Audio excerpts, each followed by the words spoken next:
Yeah, you're probably thinking of the same thing I'm thinking of. Probably not. So why do guys act like they don't cry or they don't get emotional? Like, is it obvious to guys whenever a girl likes you? Do you want them to like take the next step of being like, hey, we should go out sometime? Or Yes.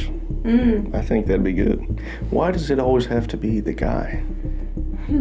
Has the entertainment industry made it harder for men to respect women the way God intended? This is the last question, and it's a big one. Okay. Okay. You ready? Drum roll, please.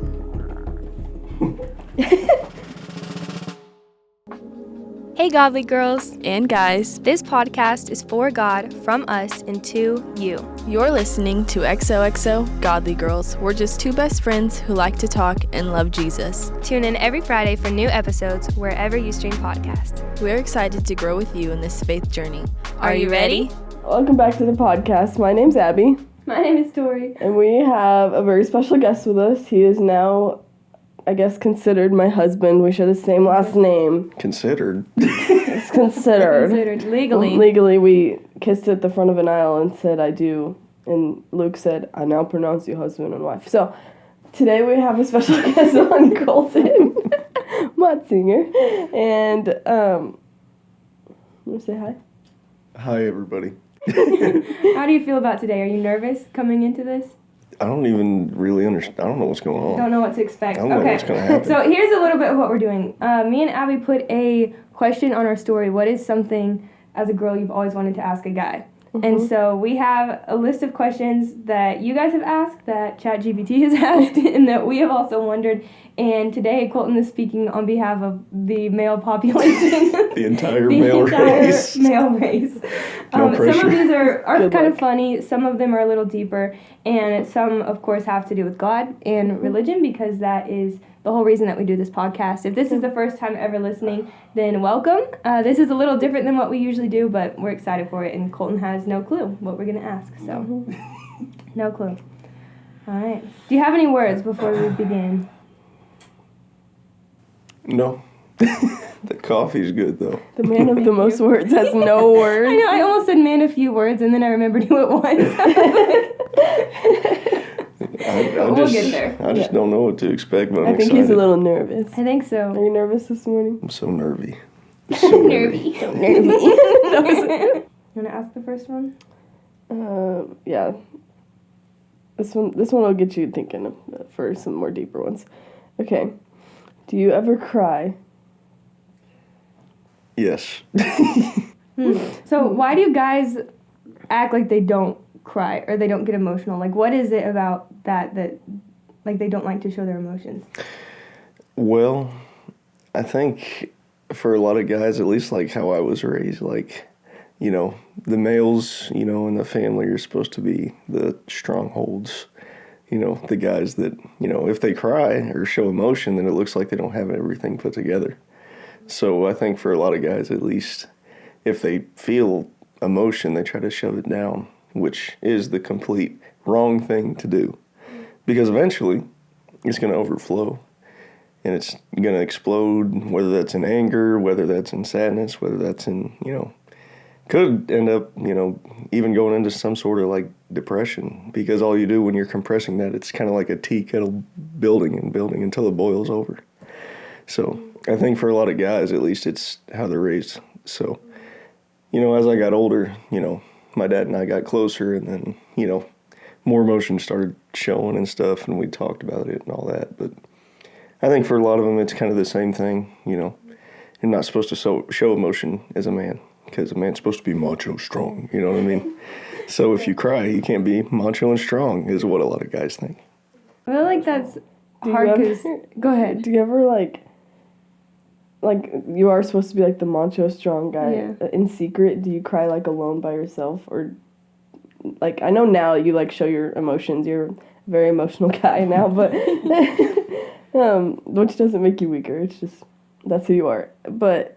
whenever you were younger, did you used to, like, cry on your own, or how did you express those emotions? I really didn't cry a lot when I was, like, in high school and stuff. but there was a lot of stuff going on, and I would just try to shove it down until it got to the point where, you know, there was so much stuff going on that literally there was like nothing else to do but cry. So, like, it doesn't matter how much you try to shove it down. Eventually, it's gonna come out whether you want it to or not. Also, one of the most macho things you can do sometimes is show emotion and cry, because that's real, to be honest. Like, it's not normal to not cry. It's okay to cry. So, Like, one of the sweetest moments we ever had is when we first started dating. We just sat there and cried together, which for a guy, I felt like that was such a weird thing to do, but it was like, there was something so intimate and sweet about that whenever you just cry together and talk together about life. I don't know. So, yeah. I feel like it's hard to, like... Hold on. It was, like, festering in me. Satan, get out! it was like You are not welcome here. so intense. Yeah, okay. How do guys feel when girls fart? Way to let Sorry if I cut you off. Well, for me, For Colton personally, this is not behind all the male. There's no option. since I'm married to someone that's a wee bit gassier than most say normal, it's like, like that. it's okay. Okay, this is a good question. Like, whenever, like, we first started dating, I don't think I might have just, like, farted right off the bat, but whenever we first started dating, I probably tried to hide it quite a bit. Like, do you feel like it's weird that girls fart and burp, or is it normal? I don't. Okay, have you ever dated a girl? Wait, sorry to bring up the past, but like when you started spending time with Abby and how gassy she was that like unusual? Yes. What can I say? One of a kind. That is very true. I've heard so many guys say like, yeah, like girls don't poop because like they just have in their mind like they just can't. I don't even think this one imagine does. I've never been around you when you pooped, and I've been around you a lot. We spend every day together. That's not normal. What can I say? I'm not like most girls.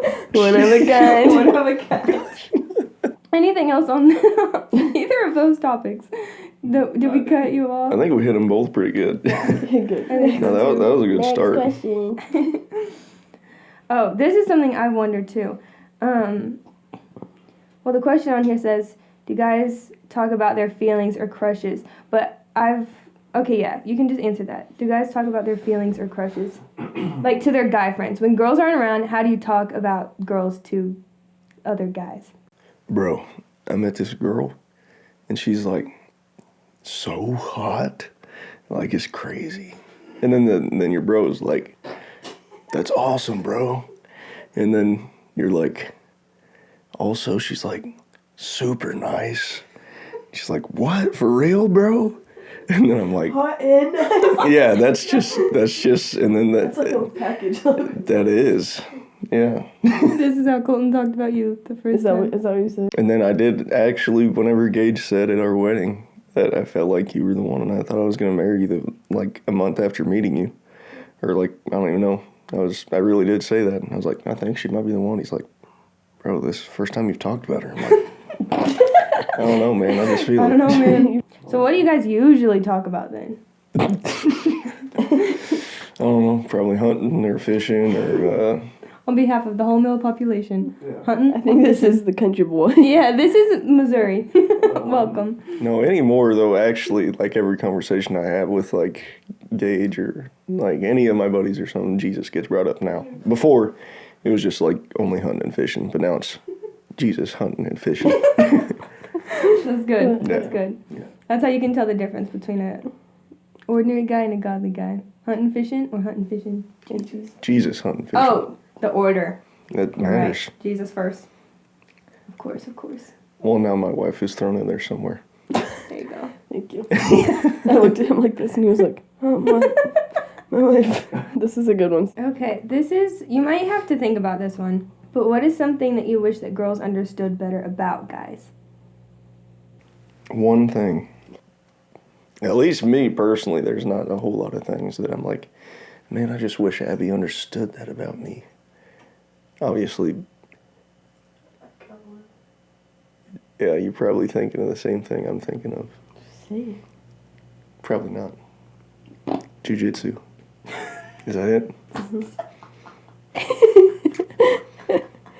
That's not an entire male population thing. Something else though, like it's your passion, like how sorry. passionate you are about something, and like really want to do something. Like, as you said that, I realized how many girls and guys in my life that is attention in their relationship. Like, the guy... Oh, hobbies. Yeah, almost. And, like, girls have hobbies, too, but it seems like a lot of yours are conflicting, like... Time conflicting. What do you wish girls were more understanding about that? If no one can tell, this is something that we are currently discussing. I think they can hear that. I think they can feel the tension. Tori's like... Continue. But, it's not that I do... It's not like it's something that... And this is like with any hobby, like anyone. Like, because everyone's got something that they very much enjoy. Like, it's not that you do the hobby to get away from the person that you love or something. Because then that wouldn't be a hobby. That'd be like an escape. Which hobbies can turn to that, but that's not what it is. Because, you know, I knew someone back home that he had a hobby that he very much enjoyed, but, you know, he had a lot of stuff going on, and he used that as an escape, and it wasn't a hobby anymore. That's not what jiu-jitsu is. I'm not escape. It's just a way, I don't know, it's just a new way for me to... I like what you said, though. It's not something that you want to get away from the other person. Yeah, that's exactly, yeah, that's not what it is. Mm-hmm. It's just a passion that I have.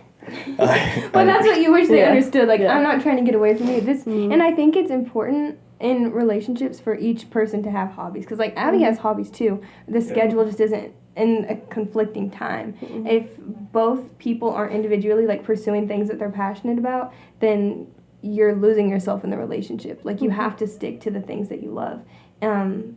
But the time frames are hard. Yeah, and especially in a new marriage. Like, you guys just got married, so. Yeah, this is all just new chapters and new things. And, just fresh little married you know, I babies. was actually talking to Luke the other day about this. I was like, it's all very good, but it is definitely different now, because my number one priority before was, well, Jesus, and then it would just be kind of, you know, well, it'd be like my job or school or whatever, and then my hobbies, but now it's Jesus, and then Abby, and then school or work, and then whatever else I want. So it's hard in a sense of just like, it's not hard because I love Abby so much, which is what I try to tell her all the time. So I'm like, no matter how much I enjoy jiu-jitsu, it's not more than I love you. So if it ever conflicts or it feels like that's pushing a gap between us, then no more jiu-jitsu. But it is hard just because of the time it's in. Mm-hmm. But that was kind of fire. I don't know. I've never said that before. It was an escape. It was not an escape, or it is not an escape, because it's not. Okay. Is it obvious to guys whenever a girl likes you? Not most of the time. I mean, sometimes you might get lucky, but most of the time you're just like going out on a ledge and you're like, man, if I ask this girl out and I've been completely wrong, this is about to be terrible, which has happened to me in the past. Is it confusing? Like, do girls give mixed signals a lot? Yes. If they like you or don't like you? In my opinion, yes. Mm-hmm. And I feel like most guys would also agree. Because sometimes, I mean, guys can be this way too, but some girls are just flirty in a sense. So then you're like, oh, I think she likes me. But then your bro is like, bro, she does that with everyone. Don't trust her. You're like, nah, she likes me. And then you're like, you want to go get like a Sonic drink? She's like, with you? I would rather get a Sonic drink with that roadkill raccoon that I saw down the road. And then you're like, wow, that's pretty bad. I didn't know I stunk that bad. I mean, man. Not that was from personal experience or anything, but... So, speaking to a girl, how would you expect them to respond? Like... To what? How would you, like, if they were interested in a guy, how would you, like, want them to go about that? Would you want them to, like, take the next step of being like, hey, we should go out sometime, or... Yes. I think that'd be good. Why does it always have to be the guy? Because I feel like it's the same for us, too. Like, we're always questioning, like, oh, does that guy, like... I thought I made it pretty obvious that I liked you. I feel like the guy does have to make the first move, kind of. That's just how it is, and that's just how it has always been, and I don't really... Because I feel like... I don't know. Well, the only boyfriend I ever did have, I did make the first move, but it didn't end well. So maybe girls should never make the first I think we should never do that. Because of my one experience on behalf of all women, never. Never, on behalf of every single one. If a guy doesn't seem like super interested and he's not pursuing you, then it, like... I don't know how to explain that. Well, but yeah. I agree that girls are confusing because I've even realized with myself I'm a lot more comfortable around, like, guy friends than a guy that I like. So it could get confused that, like, I specifically don't like the person that I actually am interested in. Does that make sense? Like, I'll get, like, weird and uncomfortable or... So basically, if there's anyone out there that Tori, it seems like she No. hates you, that may... really If it seems like I like you, you're wrong. If it seems like I don't like you, here's a shot. Maybe. But I agree. I do think girls can be confusing, like, going into that. We don't know how to put ourselves out there or, and maybe not all of us, but, like, me, I don't know how to, like, express if I like someone. So I just be throwing mixed signals, and I don't even know if I like them, so it's like maybe I do, maybe I don't, because I think you try to guard yourself just in case they don't like you. See, this is exactly why I said it's confusing for guys. I believe that. But the one rule of thumb for girls is if a guy likes you, guys, at least me, and I feel like most would agree, are just blunt enough to be like, yeah, I think she's cute and I really like her, so I'm going to pursue her enough. So it's usually pretty obvious if a guy actually likes you or not. If a guy is not really kind of, I mean, everyone's different, obviously, but more often than not, they're going to be trying to flirt or trying to do little things or all these sorts of things that will show that they actually do. So, which girls most sometimes, like you said, it's hard to tell because you just don't know. Sometimes you just got to take that step and have faith. All right, so let's see. Let's ask a faith-based one. Okay, so you guys haven't been married too long, but what does it actually mean to lead your wife? To lead is to be the best servant I can to Abby. Just, I mean, no matter what that is. I mean, whether that's as simple as doing the dishes with her or doing them for her or making the bed, which that's probably the second thing that we argue about, because she has 875 different pillows on her bed, which I find a wee bit excessive. Maybe if there was 874, not 875. There's just too many pillows. Anyways. Roast Abbi session? No. But no, to be the best servant you can, and to keep Christ at the center of everything you do. And I mean, just how busy things have been, I have not been as good about making my own quiet time with God as I was before we moved in together and everything and started this new chapter, which is just me because I've made excuses for myself. But I think that's another important thing to keep in mind is you got to have that, your own quiet time still, even though we are one now. But before we were living together, we would pray together over the phone every night and stuff like that. But now it is nice because I get to read the Bible to her every night, and then we get to pray together. So even if it's fast and only a chapter or something, it's just doing things like that, like every night, will really keep God at the center of everything you do. Even if it was a rougher day or something, that always makes it kind of feel lightened. But you guys, like, you saw those qualities in him before you got married. So, what do you think? Like, if a girl is wondering, maybe she's like, okay, fine, I'll be the bold one and I'll, like, try to pursue this guy. What qualities do you feel like have to be shown of a godly guy? Like, this guy's gonna lead me, and you can tell that before you ever get married. Does that make sense? Yeah. What do I think a godly guy looks like? Yeah, and I guess Abbi too, because like you met Colton and you knew before you got married. Now you're seeing kind of the fruit of that. But for people who are wondering and listening, I want that in a marriage, but how do I know that someone actually? I think not diving right in and just getting super datey-ish. I don't know if that makes sense, but talking for a little while to actually see how they are. But then as you grow closer, it's just like with any relationship. For a while, two people kind of push away some of the things that they do because you're nervous. So as you grow closer, you're really going to see how that person is. So I think it's important,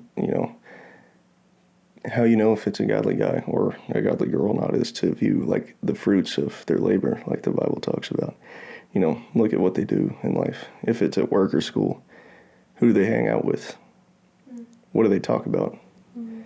Hunting and fishing and Jesus. Yeah. I think one of the top qualities I see, or like saw in Colton, was that he's all in. Everything that he does is gonna be 100%, and it's not gonna be 88. Like, it's always 100%. So anything he does, he's gonna go all out. And so as soon as he found out like who Jesus was, he went all in, and that's what he does. Whenever he is given a task, he goes all in. And so I just knew that he was gonna lead me in that way, and so every night he goes all in by reading the Bible, making sure we pray together, even though when my back's turned to him and I'm like, stop talking to me, but he's like, just because I'm cranky whenever I'm tired, but he still is like an all in person, and so I think that's a good quality to look for is, are they going to go on, or are they just going to go halfway and then give up eventually? I don't know, I feel like those are probably some of the most important things. Obviously, I think part of being a godly guy is also, or at least what a girl needs to look for, is how they treat their family as well, and how they, again, it's pretty important who they hang around with, because not every person you hang out with has to be, per se, a Christian or a follower of Christ, but, what you hang around with and what you do is eventually what you're going to become. So if all you do is listen to bad or secular music, hang around people with worldly objectives and views and things like that, and just people that are pursuing things of this world, that's all you do, then that's eventually what you're going to fall into. So that's not what I would consider a godly guy, because a godly guy, you're going to be pursuing Jesus in every single aspect of your life, which is going to change the music you listen to, and change the people you hang around with, and change the way that you view the world, because you already know where you're going. You know what's on the other side. You know what the end goal is. So if the guy that you're with is not pursuing Jesus in every single aspect of his life, then that may not be the guy that you should be with. It's obviously different for me, and I'm lucky because Abbi didn't give up on me, because I didn't know Christ whenever we first got together. But there was so much bad stuff going on in my life at that point. I didn't even know I needed Jesus. I didn't know who he was. But just the way that Abbi showed the love of Jesus led me to Christ. So that's not saying if you are with a guy that's not a Christian, maybe you are, and he's not. That's not saying you have to immediately break up, because every situation is different. But all you can do is just plant seeds sometimes, but if you sit here and you're planting seeds over and over and it just feels like they just keep getting thrown out, you can only sit in that repetitiveness for so long before you might have to take a moment and have a talk with them that you don't want to have a talk about. But I think that's important, because you guys had good conversations. You were already, you started coming to church and it was almost immediate, your heart for the Lord. And I know some people, there is persistent love and care that has to be done, but if you're in a relationship with someone, like if Abbi had brought you to church and you were like, yeah, I'm not into this whole thing, or I don't care, I don't want to know more, that would have been a completely different story. But it was like the moment that you were introduced to Jesus, and it wasn't for Abbi, like it was so obviously for yourself. But I was in a relationship for a while where I thought like I had to change the guy. Like, I'll bring him to church, I'll do this, I'll do that, and he would come, but like he wasn't interested, and I would just think like it was my job to lead him to Jesus. That wasn't my job, and it wasn't Abbi's job. Like, Jesus led you to himself, but Abbi was a vessel.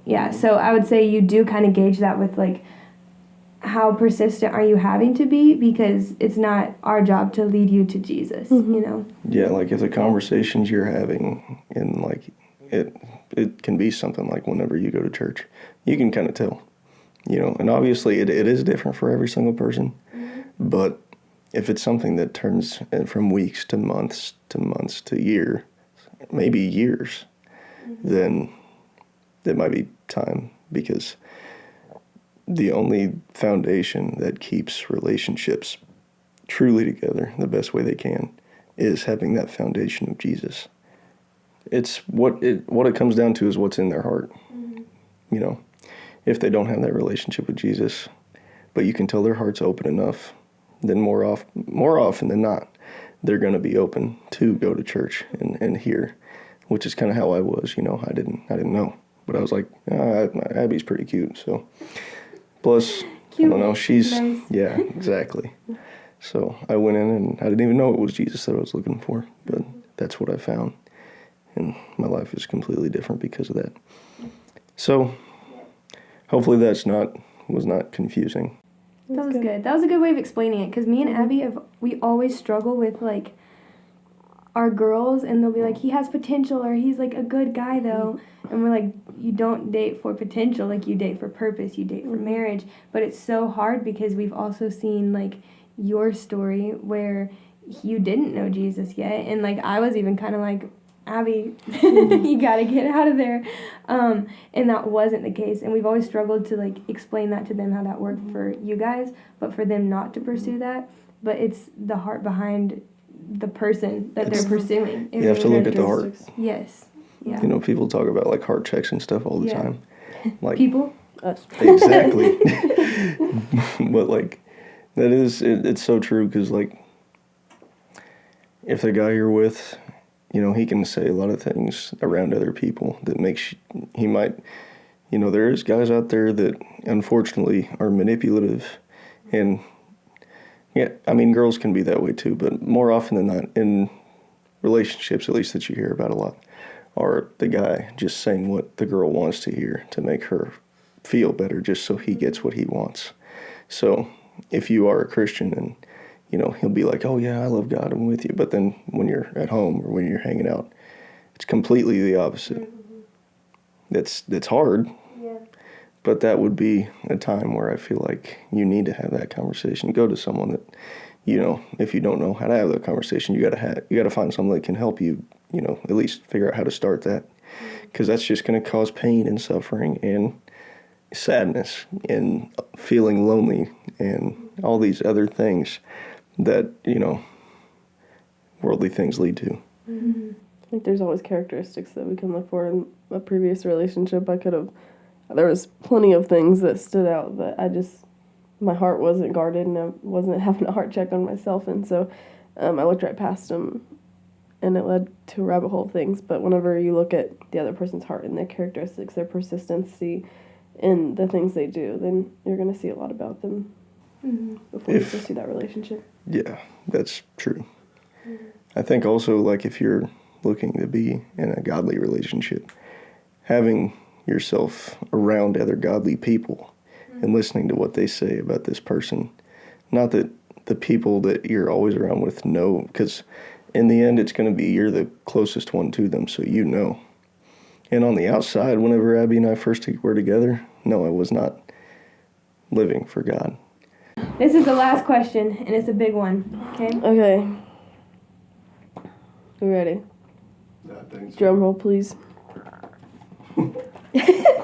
Has Has the entertainment industry made it harder for men to respect women the way God intended? Well, it definitely has, to be honest.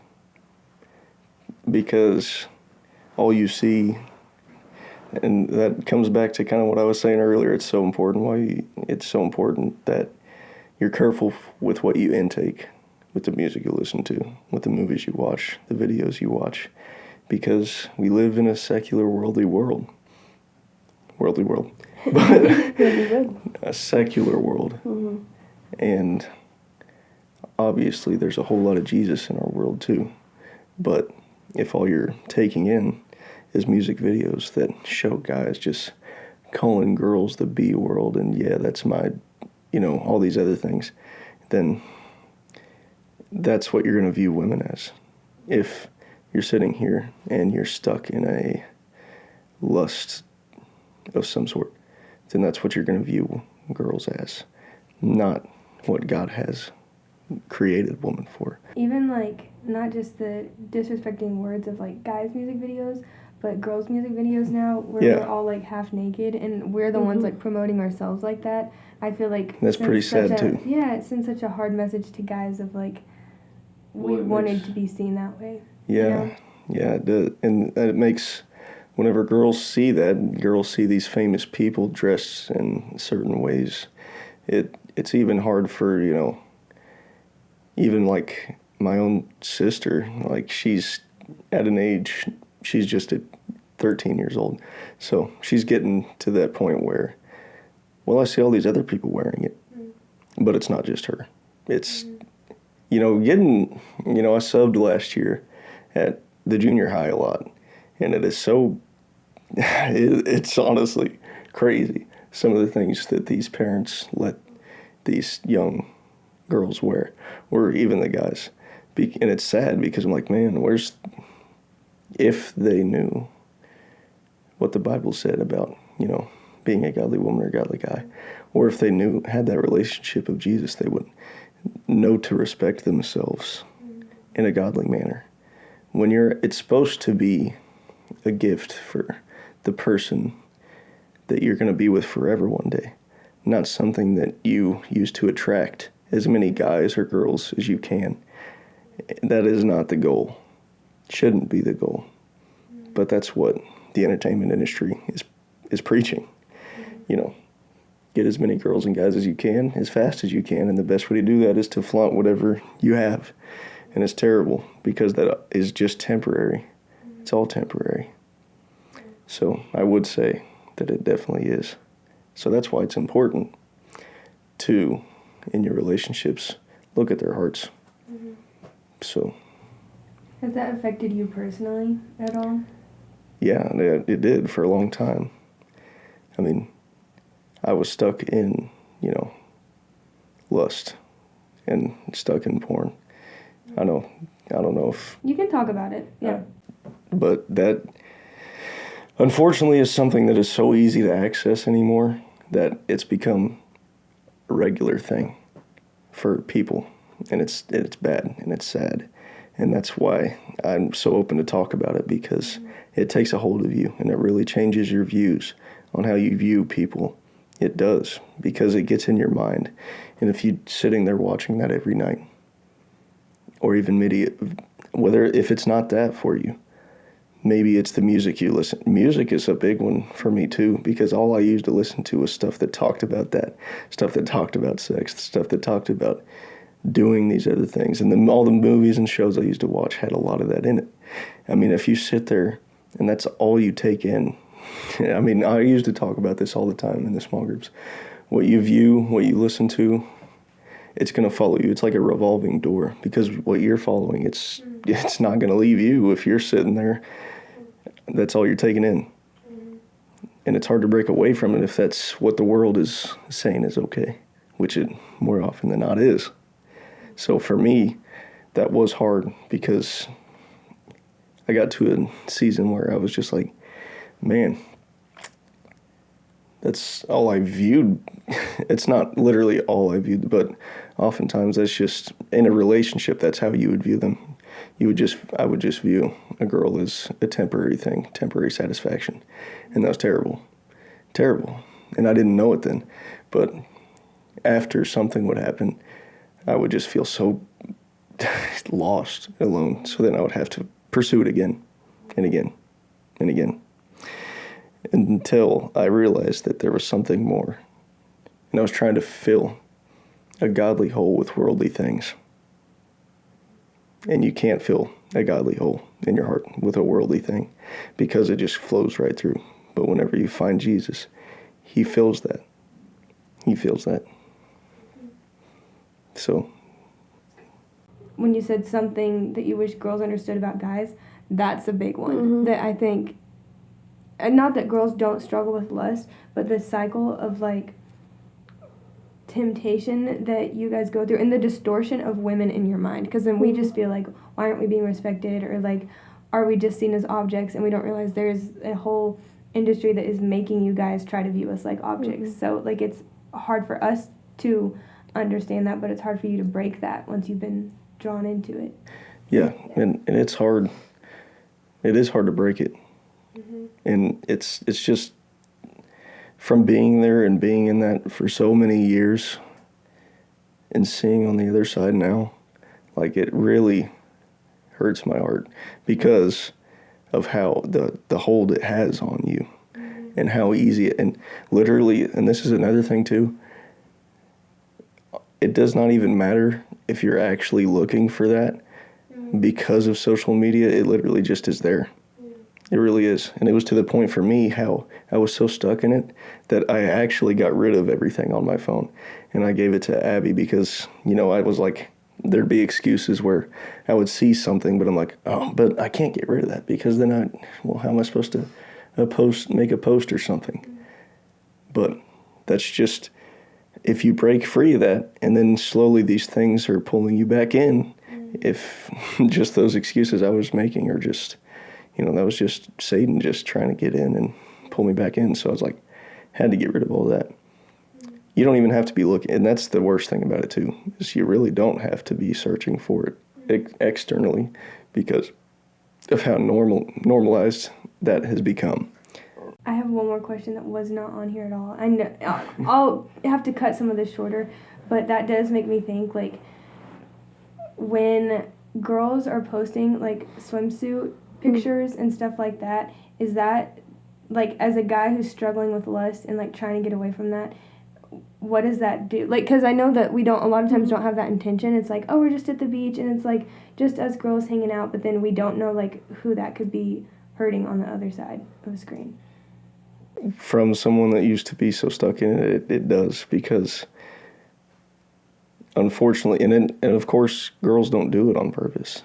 And, Sometimes. And, like, we want to say, like, oh, we don't, but, like, I post that picture because my body looks good in it. I wouldn't post it if I looked horrible in it, Yeah. So it's not with the thought of, like, oh, I'm causing someone to stumble, but it is sometimes with the thought of, like, I look good here. I'm confident and I feel good. But you don't realize what that could, even in that pureness of, like, I want to just show that I'm confident, could be really hard for someone who's trying to escape that.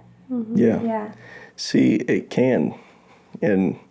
But that comes to another point. Like I said, I got rid of everything because, I just never even wanted those temptations. I don't even want those temptations. So I'm trying to stay as far away from it as I can.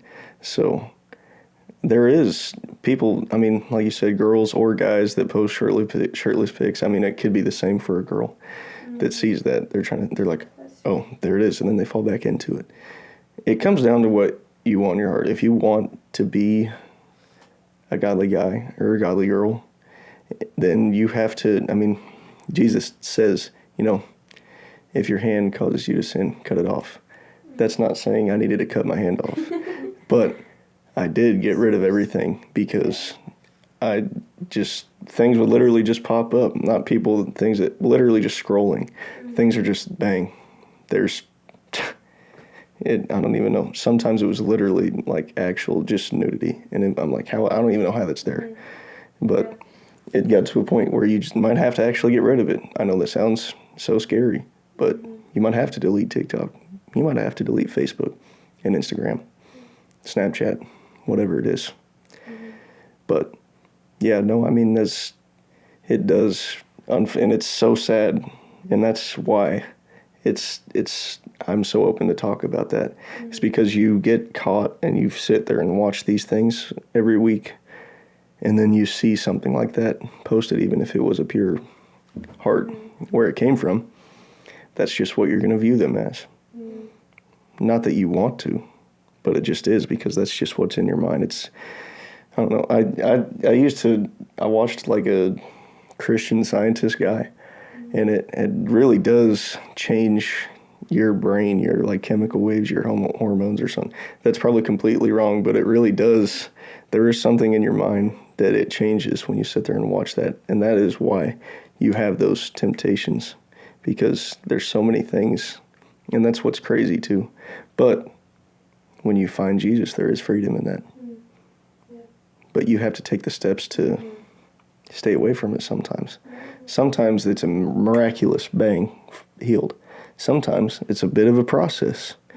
But all in the end, all it's for is God's glory, and God can use your story to free other people. That's what our testimonies are. So if you're sitting there like, I've already tried to break free of this and I can't, so I'm going to just stay in it. But have you taken the steps to Exactly. bring freedom? Like, deleting social media does sound so extreme, but if you know that when something pops up that's going to lead you down that path, It's better than cutting off your hand. Yeah, I'd rather do that than cut off my hand. I can cut off Instagram, you know? To cut the source too. Hopefully Jesus that provides freedom, but like, he also loves obedience. he gives us the conviction of what we need to do. And if you're scrolling through something and it pops up, you're like, dang, I should probably delete that, but you don't. Maybe that's conviction. Probably is conviction, which is, what it was for me, because I was giving myself excuses, and it's easy to give ourselves excuses no matter what it is. But for that specific thing, I was like, you know what, I just need to get rid of it. No, I wasn't watching those porn videos anymore, but there'd be things that pop up that would plant things in my mind, which is why Abbi and I would be falling into things, because that's all I would be thinking about with her. And, I just had to be honest with her and open, and deleted everything off. And now if I want to make a post or something, that was just a route that I found to keep the post. Or like if I wanted to do something for God's glory and make a post about something, I would just do it on Abbi's phone. That way I don't have anything on my phone, so I'm not sitting there scrolling, which is honestly nice, because now the only thing I intake is like, and the only social media I do have is YouTube, which the only things I watch on YouTube, godly girls, hunting, fishing videos, and like other podcasts and stuff. And then some random videos here and there. But the nice thing about that is just the videos on your feed, at least on my YouTube, are just the things you do watch. But like, you do have to take the step to get rid of things sometimes. Very good. Was there anything you want to say to all the girls who are listening on behalf of the male population before we close out? I guess don't settle for less than what you know you need to be settling for. Never settle. Always strive. Don't become complacent, because it may be hard sometimes to find what you're looking for. Keep going. That's good. And with that being being said, XOXO, godly girls. We'll see you guys back next week for, godly girls and guys. But we'll see you back next week for Guys Ask Girls. So if you liked this week of hearing into the mind of a guy, next year you're going to hear the questions that guys have, but they don't ask. And he's going to be asking them. So that is all. Thank you for listening. Bye.